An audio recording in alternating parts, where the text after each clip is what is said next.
Hey guys, and welcome to part 5 of the RWBY Apron tutorial. At this point, we have all of our pieces made, so now we're actually going to start putting it together.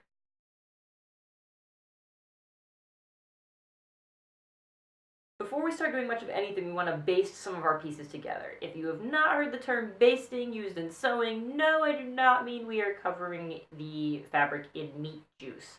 When you're talking about sewing, basting means you're kind of pre-sewing. You're kind of stitching things together very loosely using long stitches when you're going to be doing multiple layers of things together and you don't want things to slip out of place. So in this case, we're going to be basting on the body panels that go in the middle that are going to have the corset look to it and the belt that goes with that. We're going to kind of stitch those edges in place really kind of loosely just to A, check and make sure that we like the placement of them, and B, we're going to do it so that way when we start trying to do the bias tape, which is how we're finishing our edges, so that way we don't have to worry about them slipping out of the bias tape, because otherwise then you've got so many layers and it might slip a little bit and then it doesn't actually get sewn in and then you have to fix it and it sucks. So we're going to baste things into place. To do this, all you're going to do is either you can do it by hand or you can do it on your machine. I'm going to do it on my machine because why not? Just do a really long kind of stitch length. If you're doing it by hand, just do a running stitch. If you're doing it on the machine, just do a straight stitch. And you're just going to kind of sew really close to the edge along your pieces. Now for the body panels and the belt, those are bigger than the apron, as in like you'll have edges hanging off. That's okay, we want that.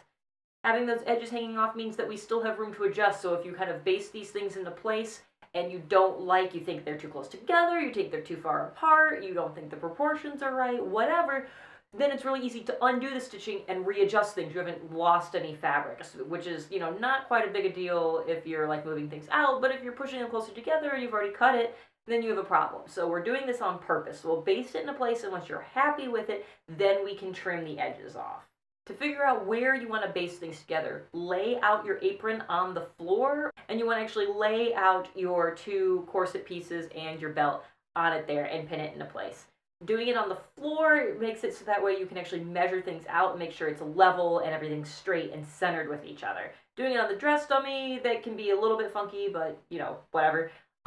Definitely, if you have the dummy or doing it on yourself, kind of pin it in a general place that you know you want it, and then take it off and lay it on the floor, so that way you can level everything out. So that'll make sure you've put it about where you want it on you, but then you also still have time to adjust it. So lay it out, figure out where you want everything, and then put a butt ton of pins in it all along the edges, so that way when you baste it, you're actually basting it in the correct place.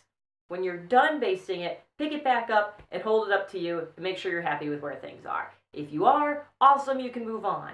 If you're not happy with it, go back a couple seconds or a couple of minutes in this video and restart and just pull out the stitching, readjust it, try again. This is the part to make sure that you're happy with it, because once we start sewing after this, it's going to be really hard to adjust things. Okay, so now we're going to work on pinning on our bias tape. So bias tape is essentially just a nice way to finish a hem or an edge without having to fold over the edge. When you're folding over a straight line, it's not a big deal, but since a lot of this is curved, folding over the edge is going to be a massive pain in the rear, so we use bias tape. And it's not the only time you use bias tape, but that's why we're using it right now. So bias tape is essentially just pre-done strips of fabric that have a very nice edge. So I'll show you a picture of it kind of close up so you can see it. But it's essentially, this is double folded. So what this means is there's actually 3 fold lines. So there's the one line in the middle, which is kind of where your fabric is going to go. Your raw edge of your fabric is going to go right in there. And then the other 2 fold lines are just so that way you end up with a finished edge. There is such a thing as single fold that has different uses, but we're not going to talk about it because we're not using it. So there's a ton of different ways to actually apply bias tape. I'm going to show you one of them because it's the one that I prefer. It doesn't work in all cases, but it's going to be the most useful here in that we've got a lot of really weird corners, and it's going to be easier to manipulate the fabric around it. So I've kind of already started pinning, so we're going to kind of ignore that. But what we're going to do is you want to partially unfold your bias tape so that way you're looking at the middle fold line. Leave the other little flaps done. And all you're going to do is take the raw edge of your fabric and you're going to shove it in between the bias tape layers up to where that middle crease is. And you're just putting it right in there, up against it as much as you can. If you have bias tape that has one edge or one side that's wider than the other, that's going to make your life a lot easier, actually. What you want to do is that the thinner side you want on the front of your piece, and the thicker side you want on the back of your piece. The reason you want to do that is when we go to stitch the bias tape on, if we stitch really close to the edge on the thin side, because the thicker side is behind it, you're guaranteed that your stitches will go through and catch that. If you did it the other way around, you might miss it, in which case then you're not actually stitching the bias tape fully into place, and then it's not going to actually stay. While you're doing the pinning, you might also realize that some of your basting stitches from the belt and the corset pieces and whatnot is sticking out. That is okay. That is something we can fix. That's why you do that with long stitches, so that way if it's sticking out when it's all done, you can just rip those stitches out. And if it's covered, you don't have to worry about ripping them out. So as you're applying this, you're going to get to this corner right here. This corner right here is the whole reason why I'm pinning the bias tape on in this particular fashion. Because doing it the quote-unquote correct way, the way you're supposed to do bias tape, is really difficult with corners that bend in like this. Corners that bend out are not a big deal. So this, you're just going to have to be really kind of careful and kind of finagle it a little bit. It's not going to look perfect, especially if you're not used to using bias tape.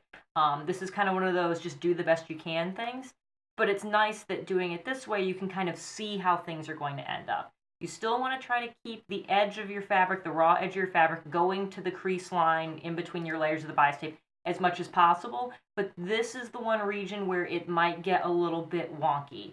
So just kind of keep an eye on it and work it in as best you can. You might have to kind of fold over the bias tape a little bit. I'm exaggerating right now. You might not even be able to see it. You might have to kind of crease it a little bit and end up with a little bit of a gather to make sure it actually goes around the corner. It's not going to be a big deal. It's one of those things that you will see it because you made it, and you're always going to be aware of all the things you did right and wrong. I'm very well aware of this phenomenon. I have that problem all the time. But the secret is that you are going to be the only one who sees that, and no one else is going to. So it's, unless I've just told you about it, and now you know to look for it. So anyone else who's seen this video will probably look here. But other than that, you're probably okay. So really don't worry about it, and it's something too that you can always kind of practice later as well. So we worked around the corner, everything's fine. So now we're gonna go up the top here, and we're gonna eventually get to an actual 90-degree sharp corner that goes in the direction that's actually easier to work with. So we'll get to that too. Okay, so now that we've gotten up to our actual corner, we've got our 90 degree. I'm going to show you how to do that. So we're going to go up to the very, very edge. And what we're going to do is when we get to kind of that corner, we're going to flatten out our bias tape. And all we're going to do, and let's see if I got a thing here. So we've got this kind of, I'm going to pin this on the absolute corner. And this is one of those things that's easier. The explanation will make sense if you kind of do it as I talk through it. So right now it might not be super obvious, but I promise you you'll understand it. So I've pinned it as close to the edge as I can, still folded up. So the part that sticks over the edge, I'm going to unfold and flatten out and just work that around the corner. So now that's around the corner. So now we've kind of got this weird like bit of edge that's sticking up. Let's see if I can find something white to put behind this. Okay, so you can kind of see a little bit. There's a little bit of fabric that's sticking up. We've kind of got extra fabric there. So I'm going to get this around the corner and fold it back down, back into, normal bias tape shape and pin that into place.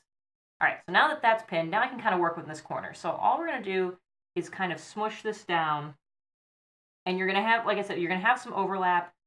You'll stitch it down. It'll be a little bulky there, but it's not going to be a big deal. And we're just going to press it flat. And you're going to be going through a couple layers, so it's not going to pin perfectly.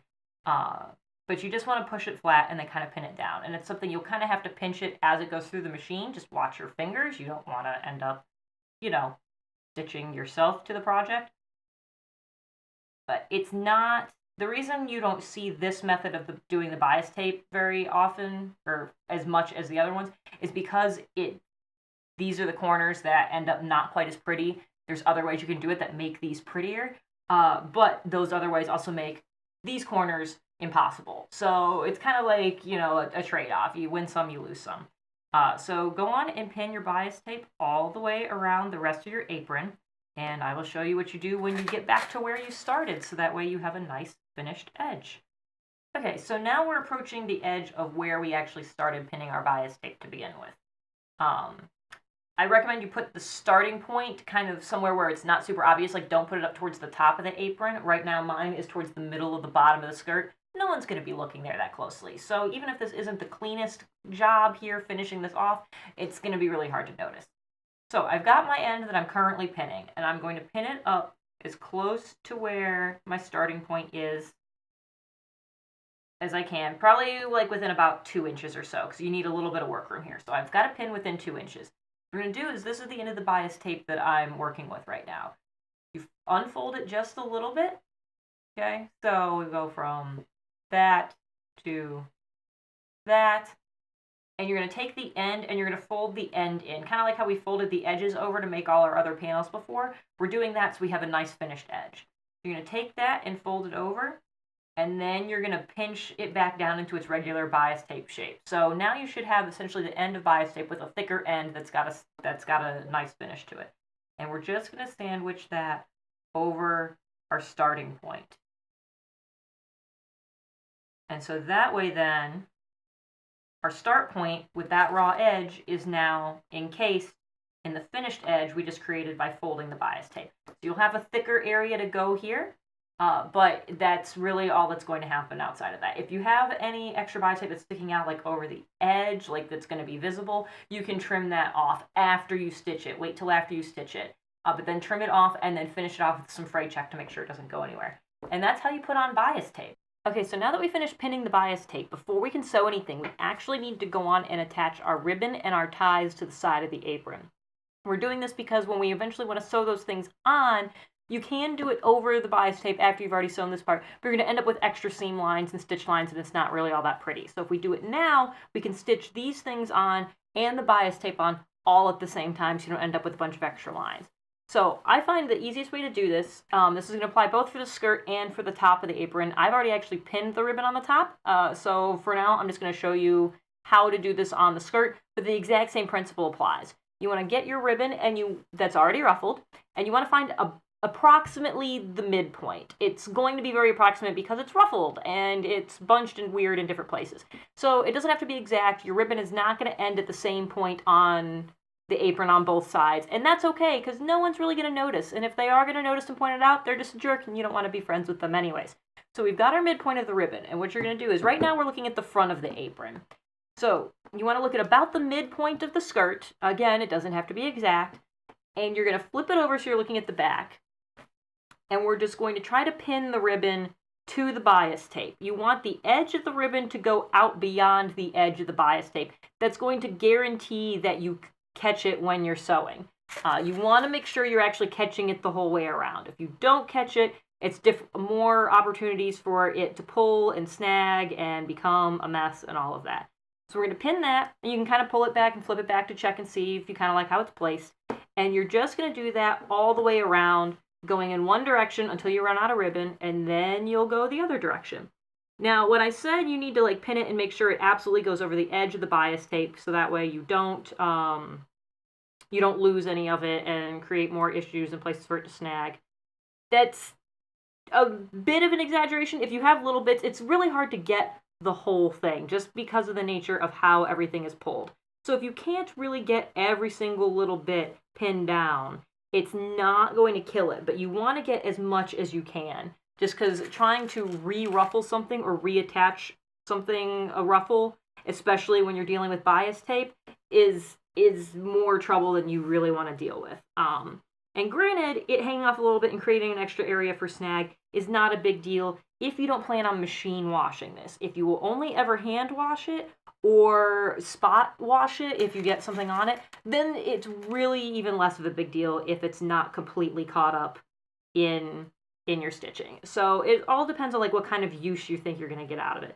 So I'm making this for someone else and I don't know what they're going to do with it. I'm going to do my darndest to make sure the whole thing actually gets pinned.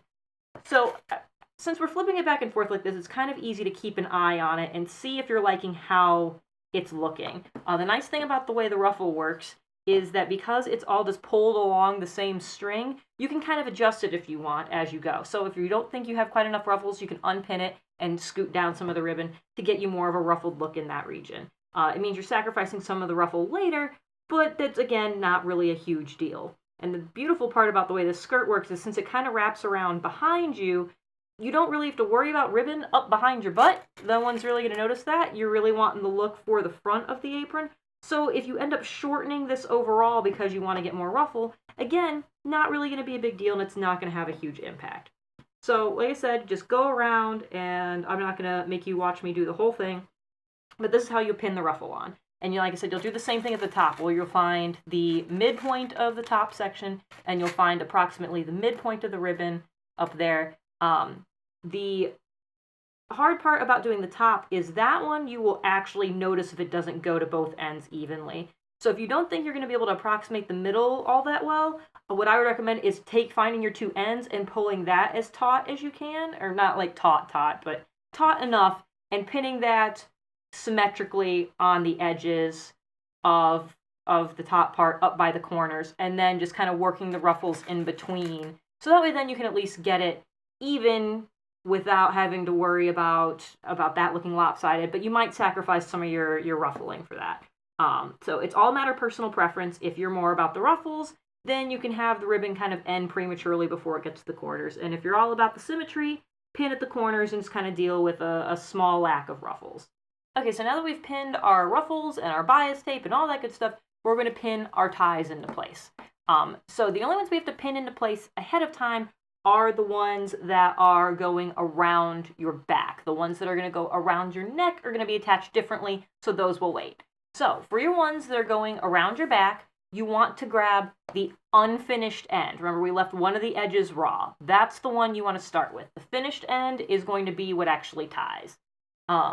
If you think you made your tie too long, this is the appropriate time to shorten it. Again, since I don't know who this is going to be going to, I'm leaving it as long as possible because I want them to actually be able to use it. So what we're going to do is I've decided the placement that I would like to use. And again, if you set yours up differently, you can put it in a different spot. But I want my tie to go where my little faux belt is. So we're looking at the front of the apron right now. And I want the tie to not come off in the exact same perpendicular angle. It's going to lay funny if I tie it like that. So I'm actually putting it at a little bit of an upward angle. It's not quite perpendicular to the skirt, but it's kind of somewhere in between. And it's just something I've kind of played with the placement with, and it's not going to be exactly the same on both sides because I am not that good at eyeballing angles, and I don't feel like measuring it because I'm lazy. So I want this to go right here. So what I've done is I've just slid it under the skirt. And I'll flip it over so you can see. So there's a lot hanging out here. I don't need that much hanging out, but I do want to leave a good bit of overhang because it gives me more to work with to really lock it into place. So what I'm going to do is I'm going to take this end, the unfinished end, and I'm going to roll it inside of itself to kind of give it not like a finished look, but a finished-ish look. Just so that way it's not super funky looking, and this will also help make sure if someone does machine wash this, that it doesn't pull apart. I'm going to get that kind of as flat as I can. There we go.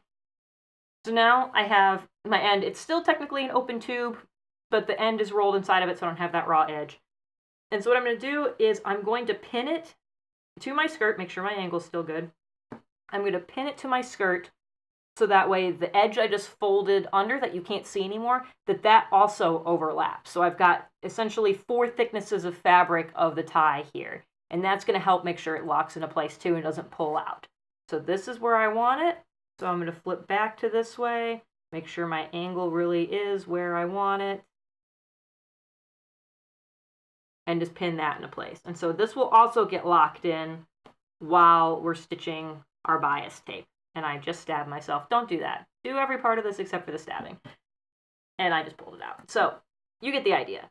So this is going to go right here, and then we'll just do the same thing on the other side, where the other tie will get pinned into place. Like I said, do not do this with the neck ties. Those are going to get attached in a different fashion. So we've got our ties on. We have our ribbon on. Yay, it's all pretty. Our bias tape is all taped up, or pinned up. I can't use words anymore. So we're going to sew all of this into place, and I will show you that really quick, and then we will be able to move on. Alright, so now that everything is pinned together, I can actually start sewing it. So what I have here is my needle in the middle position, because I can have it over to the side, or I can do it right here. So I've got it in the middle, just to make it a little bit easier. And I'm going to stitch just inside the edge of the bias tape. We're looking at the front of the apron right now. We're going to stitch just inside the bias tape, maybe like a 32nd to an 1/8 of an inch. I technically could sew right on the absolute edge. That's why we have the larger overhang on the back side. If you remember that the one side is wider than the other. That's why you have that, is so you could stitch right on this edge, so in theory your seam on the front side could be invisible. I will not pretend that I am that fantastic of a sewer. I'm a little bit fast and loose with my stitching, so I purposely do it just a little bit on the inside of the bias tape, so that way I'm not trying to fool anybody into thinking that my seams are going to be perfect. So I'm going to try to stitch it with my needle in the middle, going just inside the bias tape, and as my point of reference, I have the bias tape lined up on my presser foot. I actually have 2 notches on my presser foot. One lines up with the middle where the needle goes, and the other one is maybe an 1/8 of an inch off to the right. If I feed in my my bias tape so that way it's kind of meeting that notch, that's pretty much where I want my seam line to be. You can put it wherever. You can try to quote-unquote stitch the ditch. That's what it's called when you sew on the absolute edge. You can sew closer to the actual final edge of your fabric. You want to sew over here, that's totally fine. Just be aware that the more closer to the edge you sew, the more likely you are to have things pull out, and then you're also running the risk of running off the edge of things. So don't get too close to the edge, but it's not the end of the world. And really, if you're going to err one way or the other, it's probably better to err on the side of towards the actual body of your piece. So we're going to start sewing here. I've picked a spot on the side that's actually close to the back. So again, wherever you start stitching is never very pretty. So that's why I kind of picked this to be where I'm going to start. And I'm not starting on my ribbon and I'm not starting on my tie, because those are both going to be not hard, but they're going to be weird places to go over and things I want to pay attention to. So I don't want to start there. I want to get a line going at first. So we're going to start this and have a little adventure. Okay, and I'm keeping an eye on my pin heads to make sure that those are going to stay out of the way. I'm going to have to kind of adjust those as I go. And I'm keeping an eye on my bias tape to make sure my seams are not, or my fabric is not pulling out and away from it. So we're going to go kind of slow. So I'm getting up to a really thick part here. This is where I not only have my fake belt and the apron and the bias tape, but I also have my tie here. So this is going to be really thick. So if you haven't been doing this on anything else, there's actually different needle types that you can have for your sewing machine. I actually have a needle on here that is made for heavy duty sewing. This is what I use when I make my backpacks or when I'm going through anything else with multiple layers. It just means it's a little bit sharper and has a little bit more punching power. They do go dull faster, so you don't want to use it all the time, and you don't really want to use it for too long. That's how you get ripped fabric and needle snaps, and you don't want a needle to snap. But for an application like this, it's something that I put this on here. So I'm going to go kind of slow and kind of work it through the layers and make sure I kind of keep an eye on it. And it looks like I'm getting through the layers just fine. I'm going to move my pin head out of the way. So this whole adventure of sewing the bias tape, I'm going to do really slowly, just because this is one of those things that's really difficult to fix if you figure out you did it wrong. So I definitely recommend take the time, take 20 minutes to sew it all the way around this. Sure, professional people and people who are super fast or whatever can probably do this in about 5. I would rather take 4 times as long and not risk having to redo it at a later time. So the other thing I recommend doing is when you're going for a little bit, after you kind of go, stop what you're doing and take a look back at what you've done so far and make sure you're happy with how this is turning out. If you like where your line is, you think that things are actually holding in place, kind of tug on it a little bit and see if it's where you want it to be. Like I said before, it's okay if your basting stitches are sticking out of the side, and if I forgot to say that before, I apologize. I can't remember anymore. If your basting stitches from earlier are sticking out of your bias tape, that's okay. That's why we made the stitches long. We can pull those out later and it's not going to affect anything. So just kind of check it and make sure you're happy with how things are attached. And if you are, keep going. And if you're not, stop what you're doing, remove your needle, and rip your stitches and try again. Ow. And if you are happy with it, what I was just going to say is so you don't stab yourself like I just did, if you're done with those sections and you're not going to have to go back to them, pull out your pins. It'll just make it easier for while you're trying to help feed your fabric through by holding onto this backside, if you're not worried about accidentally grabbing pins and stabbing yourself like I just did. Okay, so I've stitched around a good portion of the apron, and now I'm to where I'm back on the ribbon. I say back on the ribbon because I've already stitched the top part, and I didn't show you that because I just didn't feel like it and thought it'd be easier to show you here because this is longer and more difficult. So this is one of those things when you're doing the ribbon, you want to be careful because as you're stitching, you're going to have random lumps from where your ruffle is actually gathered at the base of your pulled thread. So this is going to be really uneven, so this takes a sharp eye, not to make sure it stays straight. If you can keep it straight, kudos to you. That's awesome. But the important thing is just to make sure you're still catching all of the layers, that you're catching the front of the bias tape. And the thing here is, if you pinned everything correctly, catching the front of the bias tape should mean you get the back of it, you get the fabric, and you get your ribbon. But things slip, especially when you're trying to pin something as odd as ruffles. So it's just one of those things. I recommend you go a little bit, and then you look at what's come out, and you check it. And you make sure you're catching it, because the further along you go, the harder it's going to be to fix later. So I've also pinned things in a way that's really terrible for sewing. I totally know this, but it's my favorite way to pin, and no one can tell me how to sew because they're not here. So I actually pinned my ruffles in. You can see I still have pins going perpendicular to my fabric, and that's what held all my layers together. But I pinned along my bias tape to hold my ruffles in place. Is it the best for sewing? No, because I'm going to have to pull the pins out as I get to them, so this is going to have to go slow by default. But this forces me to go slow to deal with my bumps, and it also means that I know that as much of my ribbon as possible is connected to where I wanted it to be. So it's going to make sure I overall have more adhesion going on, and I don't have to worry about missing the ribbon. So it's a bigger pain in the butt in one respect, but on the other hand, it means less work probably later. So I'm going to start gently. Whoop, I've got a pin under here. There we go. Let's get rid of that sucker. I'm going to start gently working this towards my ribbon. And my first hump is right here. So I just want to make sure that I don't catch myself on it. And that everything goes through nice and dandy. So everything looks good. We'll pop this first pin out. This guy's out of the way. Okay, we'll pop this guy out. And so just kind of slowly work your way around. It's not going to be perfect, but it doesn't have to be. This is towards the bottom of the skirt. You're the only one who's really going to notice it. As you're going, also make sure I've got my ribbons kind of sneaking up under my presser foot here. You want to make sure that doesn't happen. So if you notice it, just kind of gently try to pull it out of the way if you can. So that way you don't end up catching ribbon on the front side. If you catch it on the back side, it just means your ruffle's smaller, but it's not going to do any damage. So, like I was starting to say, if it's not a straight line, if this is toward an absolute edge, no one else is really going to notice it. So it's really not a big deal. And if you're watching this, you're probably learning how to sew. So perfectly straight lines should not be your main concern. Right now, the big thing to learn is how do I do the basics? How do I get things constructed well? How do I put it together? And now that you know how to put it together, you can work on making things straight and getting better at sewing bias tape and sewing ruffles onto things. So it's all about having that starting point. It's the same kind of philosophy I take with cosplay. If you focus too much on it being perfect the first time, you're never going to take the time to learn how to do anything to begin with. It's always going to look super daunting.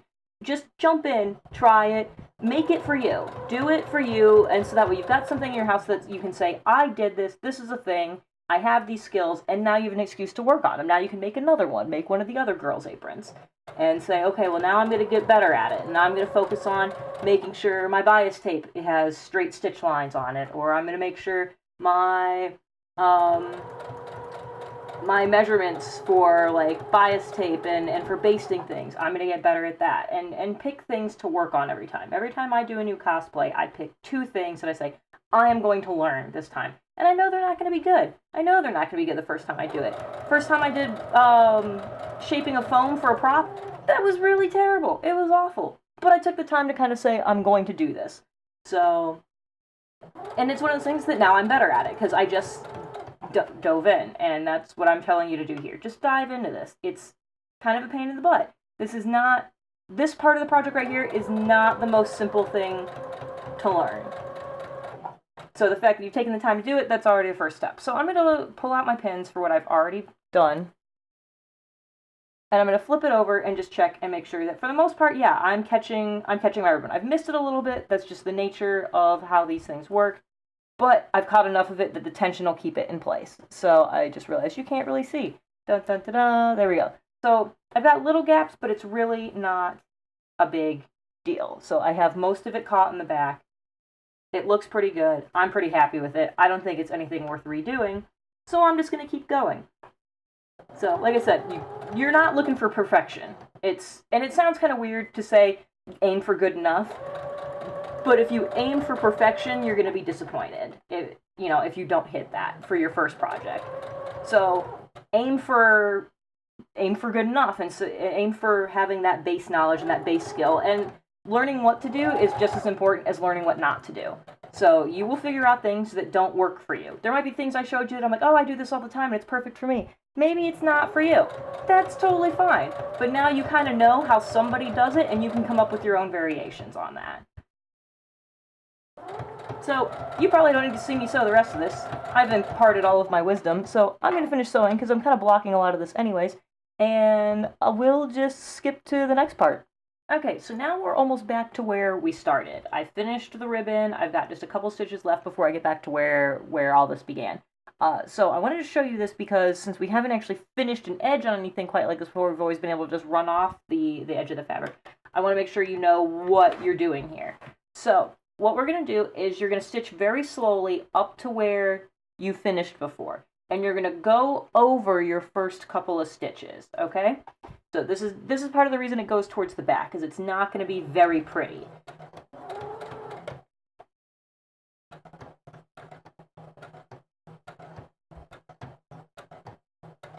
Okay, so we're going over the first couple of stitches.